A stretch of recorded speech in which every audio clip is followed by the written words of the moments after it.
welcome back to episode 2 of Hitch-Hikers Guide to the League. Alright, to start off, I actually had to change my name to Hitch-Hikers Guide to the League because NBA is copyrighted, so couldn't have that in the title. Slight change, not a big deal. And yeah, we've had some fire games. Today I'm going to go through, it is Wednesday, May 1st.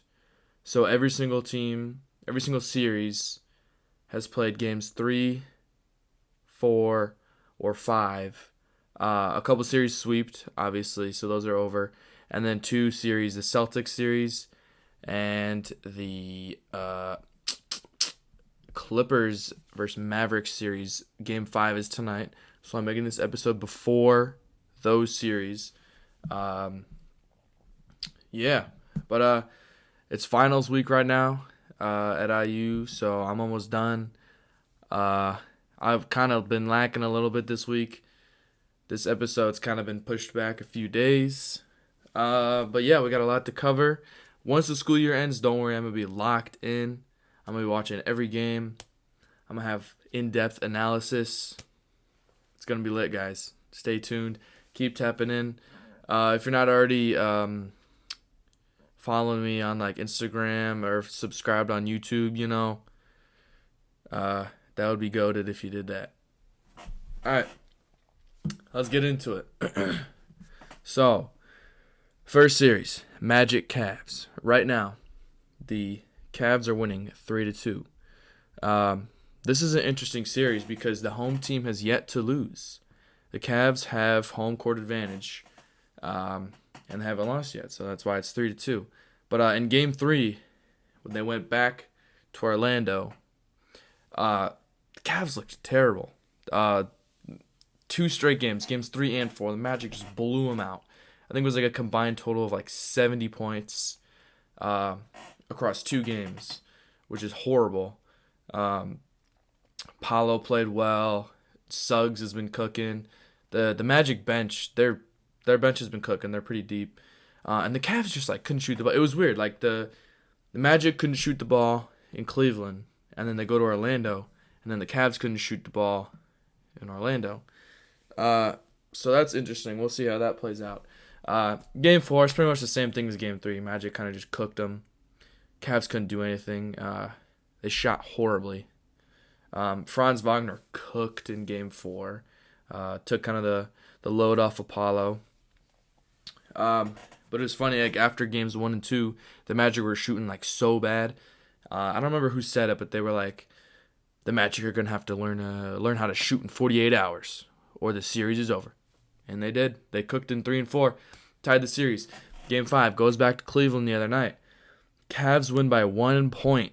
So Paulo did hit a last-second three-pointer to cut it to 1, so it was really a 4-point game. But still, really close game. Paulo cooked. He had 39 points. I believe that's his playoff high. Franz kind of didn't play great. He only had 14, 3 for 11 from the field. And then the game-saving block, Evan Mobley glassed Franz Wagner. I'm not sure why they gave it to Franz. He was barely scored all game. Paulo almost had a 40-piece. They didn't give it to him in the most important possession of the game. I don't know. Probably not a great idea. But then Evan Mobley glassed him for the win. That was dope. So right now, Cavs are up 3-2. Series goes back to Orlando for Game 6. The Magic are going to have to win that. And then Game 7, it's going to be lit. Get your popcorn. All right, on to the next. We got a lot of games, so I kind of got to go quick. Might be a longish video. You could always watch in 1.25x speed if you don't want to, if you're in a time crunch or whatever. But yeah. All right, next series. Knicks Sixers. Now this series has been awesome. It's been great. It's been up and down. So much excitement. So right now the Knicks are up 3-2 on the Sixers. In Game 3, Embiid popped the fuck out and was just dropped a 50 piece. It was the first 50 piece of the playoffs this year. So Embiid's weird because it's like I don't want to like him because he's like a foul merchant and he's always hurt. But then he goes and drops 50 with Bell's palsy. I don't know if you guys know what Bell's palsy is. It's like where like half of your face is like numb or like you like can't control it. It's almost like it's like paralyzed. But it's only like temporary. It only lasts like a couple of weeks or something. Like Justin Bieber had it one time, and everyone was like tweaking about it. I don't know. But Joel Embiid had it. He still has it, and went out there and dropped 50. So I don't know how that affects his game. But after game 2, they interviewed him, and he's just like he didn't lift his head up once, just head down the whole interview, and was like, "We should be up 2-0 right now," and everyone was like clowning his ass. But he had Bell's palsy, so he didn't want to like show his face, and because his face was like. I don't know if you guys watched the games. Like he's like blinking with one eye. It's weird as hell. But then Brunson in game 3 still had 39. Josh Hart another 20 piece. Josh Hart's been playing fantastic. But yeah, the Sixers won game 3, and then game 4, Jalen Brunson God with a 47 piece playoff high. He's the most ball dominant player in the NBA. And it really shows when you watch the games. Like, he has the ball the entire time. And fun fact, he is shooting the most shots per game in a playoff series since Allen Iverson in 2001, I believe.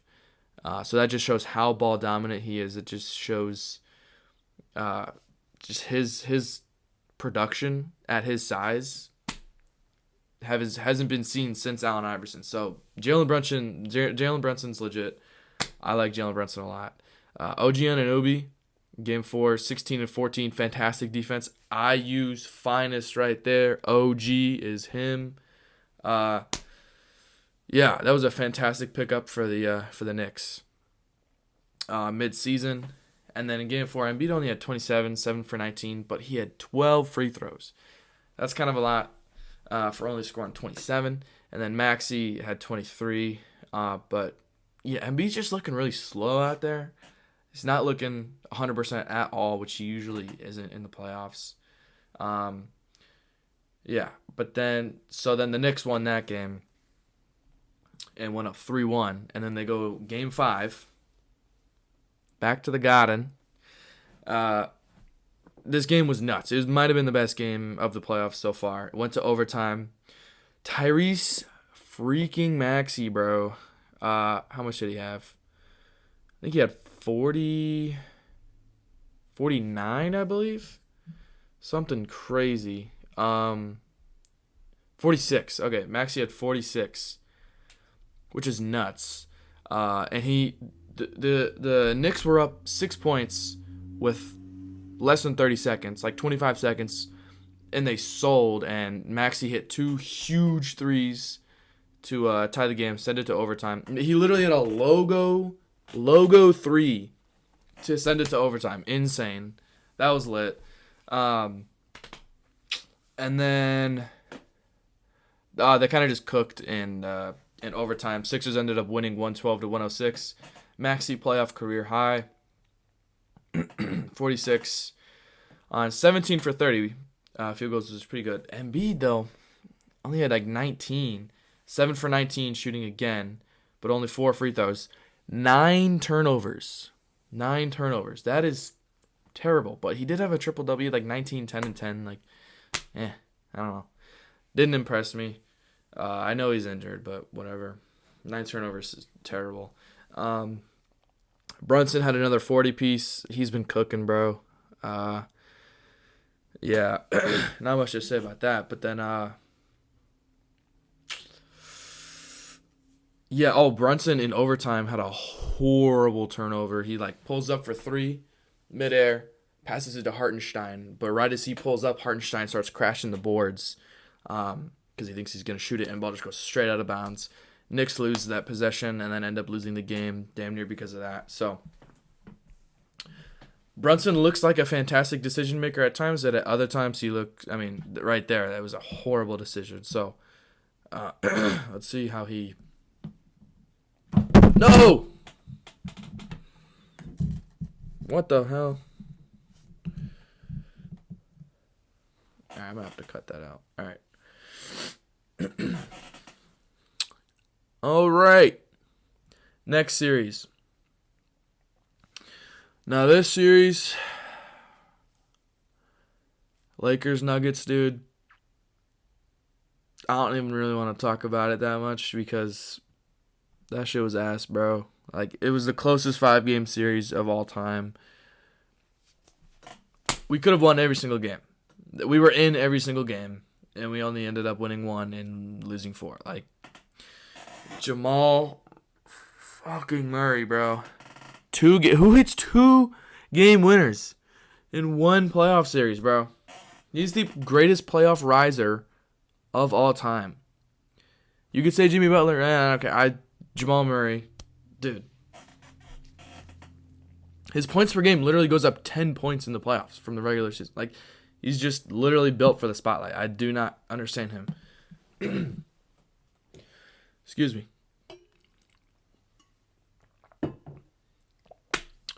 But, dude, the Nuggets are just better. They're just a better team. Like, I don't even want to go into each individual game just because it's stupid. Like, Game 3, we went down 3-0.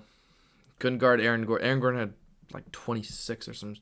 Like, why are we letting Aaron Gordon score 26 damn points in the dunker spot? Like, horrible. And then we played really well in Game 4. We won. Made it 3-1. Brown with another 30-piece. He cooked. MPJ went off. He averaged like 23 points a game. It's like his playoff career high for a series. We just could not guard him. He was just strapping every day of the week. And then Game 5, go back to Denver, and you guys probably saw what happened. Close game all freaking game. Tie game. Last possession. Guess what happens? Oh, Jamal Murray buzzer beater game winner. All right, it wasn't a buzzer beater, but Jamal Murray game winner. Like, bro, I'm sick and tired of these fucking Nuggets whooping our ass, bro. Now Bron might fucking leave the Lakers. Like, I don't even know what I'm gonna do next year. We'll see. Well, I just gotta lock into the rest of the league. All right, we're done. Accepting defeat. Yeah, but really kind of sucked all series. And then AR was great. D'Lo was on and off. But, yeah. All right. Nuggets 1-5. Unfortunately. All right, next series. Pacers-Bucks. This one's very interesting because Giannis has yet to play and Dame has only played a couple games. I think he's only played 3 games. But the Pacers are up 3-2 at the moment. Yep. Game 3, Dame was not 100%. He had like 28 points. Middleton stepped up and had 42. But Halliburton hit. So Middleton decided to go Jamal Murray mode, hit a game-tying 3, send it to OT, and then hit another game-tying 3 in OT, and then Halliburton floater for the win. That was lit. Pacers went up. Well, that was Game 3, so they went up 2-1. And then Game 4, they won again. Went up 3-1. Dame or Giannis didn't play in Game 4. Middleton was cooking as well. Miles Turner was cooking. He had 29 in back-to-back games in 3 and 4. So it went to 3-1. Went back to Milwaukee. Bucks pretty handily won it the other night. That was last night. Made it 3-2 in the series. No Dame or Giannis, but Bobby Portis stepped up with 29, and Chris Middleton 29 piece. Patrick Beverley 12 assists. He was talking shit and he backed it up. Pat Bev, good for him, buddy. We'll see though. So the Pacers only got held to under 100 points one time in the entire regular season. They were the highest scoring offense in the NBA. And they scored 92 points last night without Giannis playing. The Pacers just sold. That was horrible. Insanely low scoring game for them. But yeah, Goes back to Indy for Game 6. So, yeah. Will Dame and Giannis play, or can the Pacers close it out? Okay. Next series. OKC, Pelicans. OKC swept. It wasn't even close. Like, Game 1 was really close, and Shea had that game winner. That was lit. But then Game 3, Thunder blew him out by 21. Game 4, Thunder. They just have been playing great team ball, fantastic defense. Jalen Williams has been cooking. Chet's had some pretty good games. But in Game 4, Valanciunas was like babying Chet, like just backing him down. Had 19 points. CJ played decent, but then Brandon Ingram got clamped. He only had like 8 points. 8 points in an elimination game. Their best player, best scorer. I mean, obviously Zion's not in there. But yeah, kind of just like disappointing. And for the Pelicans, like, they're a good team, man. When they're healthy, they're really good. So it sucks that we haven't been able to see them fully healthy yet. I don't know if they were going to beat the Thunder, though. The Thunder are pretty good. So, all right, next series. Minnesota, Phoenix. This was fun. Minnesota did sweep, but Game 1 and Game 4 were super entertaining. Like, Game 1, Ant was like talking his shit to KD, and KD was laughing. Like, that was fun. Game 3, Wolves, they had a little communism ball. That's what I like to call it, when they have like a bunch of players. The scoring is spread out, and a bunch of players in double digits. They had 6 players in double figures, which is really impressive. Ant still had like 36 points. 36 points and 5 more players in double digits. That's pretty awesome. The big three, they just like, I don't know, Bradley Beal's just been selling. KD and Book have been playing decent, somewhat. But the Suns, they just didn't have that dog. Like, it was a game to go down 3-0, and they just like couldn't do better. I don't know. They just looked terrible. And then Game 4 was lit. Wolves won by 6, 122 to 116. They complete the sweep. And it had a 40-piece, and in his words, he killed everything in sight. That man is a killer. Cat with a solid 28 as well. And then Book had 49. And KD had 33. But Bradley Beal had 9. Bradley Beal's making $45 million a year for 9 points in an elimination game. That is awful. The Suns are terrible. No one else on the Suns team had double figures in an elimination game besides Book and KD. Like, dude, what are they going to do? Their future is in the dumpster right now. Like, yeah, they still have this big three. KD's 35. Beal's like 32 or something. Book's, I don't know, Book's still in his prime. Book's good. But no depth. No kind of depth. And they don't have any draft picks under their control until 2030. They have very little future right now. We'll see. Matt Ishbia, apparently he sucks. He doesn't know what he's doing. That's their owner. But Suns, super, super disappointing. I kind of love to see the super teams fail.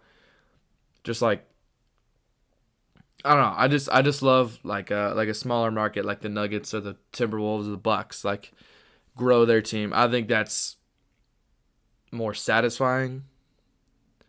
And like better just like story wise, you know. But the Wolves, they look phenomenal. Wolves Nuggets round 2. That's gonna be awesome. That's gonna be entertaining as hell. So we gotta lock in for that one. All right, next series. Boston, they're up 3-1 on the Heat. I don't think anyone is surprised. I honestly am surprised the Heat even won a game, because the game they won, Game 2, historic shooting night for them. They made 23 threes. That's a playoff high for the Heat franchise. I'd be surprised if the Heat replicate that again. Jimmy Butler and Rozier are still out. So Boston handily wins Game 3. On to Game 4. They also handily win Game 4. Derek White has 38 in Game 4. Derek White, man. That dude is awesome. He's the best role player in the NBA by far. Me and my boy Chuck B were talking about that this morning. Derek White's got to be the best role player. I know he starts a lot, but he's so good. He's stupid good. The Celtics need him. And Tatum only had 20 in Game 4. That's the thing. Tatum had 22 in Game 3 and 20 in Game 4. He is not the MVP. I'm sorry. If you think Tatum's the MVP, you do not know ball. He's like 6th, 5th in the MVP. Like, I'm putting Brunson over Tatum in the MVP race for sure. I think Brunson individually has had a much better season than Jason Tatum. I know a lot of Celtics fans. I got some boys that are Celtics fans, and I love talking shit to them. It is so funny. Yeah, because fuck the Celtics, fuck Boston. Yeah. All right, on to the last series. Mavericks, Clippers. Now this might be the best series. As of right now, it's 2-2. They play tonight, Wednesday, March 1st. 10 p.m. But, so, Game 3, Mavericks win 101-90. The Mavericks defense has played really well. Luka only had 22. Pretty bad efficiency, though. And then Kyrie, 21. Mavs supporting cast, P.J. Washington, phenomenal. He's been awesome. Fantastic midseason pickup for the Mavericks right there. Daniel Gafford's been good. Derek Lively's been good. Maxi Kleber even, he's been playing well too, because against the Clippers, when they have Zubats out there, Zubats is just killing in the paint. So then they put Maxi in, stretch the floor, because Maxi can shoot. He's a good defender, dude. I didn't realize how good of a defender he was till kind of recently. Like, I thought he was always kind of just like a stretch 4 or stretch 5 and just kind of just get out there and shoot and maybe get some boards. But, like, he's actually a good defender. Good shot, underrated shot blocker. Yeah, the Mavericks got some good-ass defenders, which is good because Luka and Kyrie, I mean, they're not bad defenders, but they get picked on. That's the thing. Like, Paul George, Kawhi, Harden, they can pick on Luka and Kyrie. I mean, and Luka's been playing really well on defense, but, yeah, I don't know about Kyrie. I'm not exactly sure. But Kawhi played in Game 3. Did not look good at all. He still looks not even close to 100%. He had 9 points in Game 3. PG had 7. PG and Kawhi, 9 and 7 points? That's bad. That's really bad. So then instead in Game 4, they stepped it up. Clippers won 116-111. The Clippers had a 31-point lead.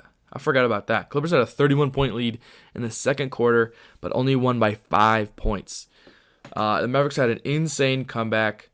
PG and Harden both had 33. They were both cooking in the fourth quarter, dude. They made some insane shots. PG had like a step-back, fadeaway corner 3 over Derrick Jones Jr., I believe. Like, fading out of bounds behind the basket, over the basket, bang, insane shot. Harden had, I think, 6 floaters in the fourth quarter alone. Dude was just all fourth quarter, couldn't stop it.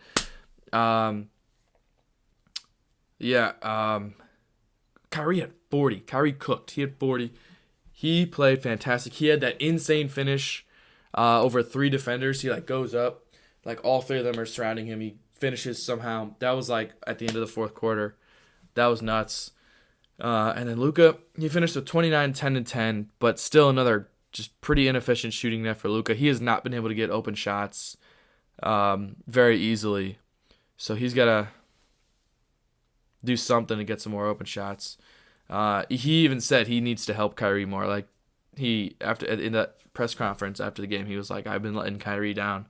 So Game 5 tonight. I'm excited for that. It's in LA though, so hopefully the Mavericks. I'm rooting for the Mavericks. I'm a big Luka guy. Lakers fan. I don't like the Clippers. I don't hate them. They're fun because they got a bunch of Hall of Famers. But I love Luka. I want the Mavericks to win. I want to say in 6. I don't want it to go to 7 because then it's going to go back to LA, and that's going to be tough. But, yeah, let's go Mavericks. What else we got? Yeah, all right. So, for the Magic and the Cavs series, my prediction is Cavs in 7. I think it's just going to be the home team wins every game. That's just what it's looking like right now. Neither team. The Cavs didn't even have Jared Allen last game and still won. Yes, it was close, but I don't think the road teams can even get a win. So Cavs in 7. Knicks Sixers. Damn near Knicks in 6. I think the Knicks are going to come out next game because they had it in the bag. They sold Game 5. They sold so bad. They were up 6 with like 24 seconds. Some crazy like that. Maxey just went nuclear. Yeah, they're gonna have to step up. I think they're gonna come out. And Embiid's slowing down. He's had a 50 piece and then hasn't scored 20. I think he had 24. Doesn't matter. But he's been looking real slow.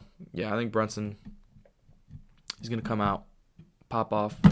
Knicks are gonna win in 6. Bucks Pacers. It is solely dependent on if Dame and Giannis play. I don't know if they're playing or not because I looked at the injury report last night before they played, and they both were on. So I was like, oh, Dame and Giannis are playing. Let's go. Like, it's going to be a good game. Nope. Bucks still won anyway. So that was huge. Bucks stayed alive. But if the Dame and Giannis come back, I think they could pull it off and win in 7. If they don't come back, I don't see them pulling off the 3-1 comeback. So, yeah. Pacers in 6 or Bucks in 7. Either one. If Giannis and Dame plays. You know what I'm saying? Boston in 5. Not much to say there. They're just so good. The Heat can't guard them. They don't have the firepower. Then Mavs Clips. I want to say Mavs in 6. I hope Mavs in 6. Because I don't want to go to Game 7. But yeah. All right. So that was games 3, 4, and 5 of every series. Except the games that are going to happen tonight, which is Miami, Boston, and then Dallas Clippers. This is episode 2. Obviously you could tell. I'm probably going to do some episodes soon with some special guests. We'll see. I got to figure that out. I'm excited, guys. This is only episode 2. I got so many ideas going in my head, and I just got to start doing stuff. Finals week. About to end. I'm going to lock in. We're going to get some great content. Make sure you guys keep tapping in. Tell your friends. Tell your family. Lock in. These playoffs are so much fun. I hope you guys are having as much fun as I am watching these games. But yeah, thanks for watching. See you in the next episode, guys.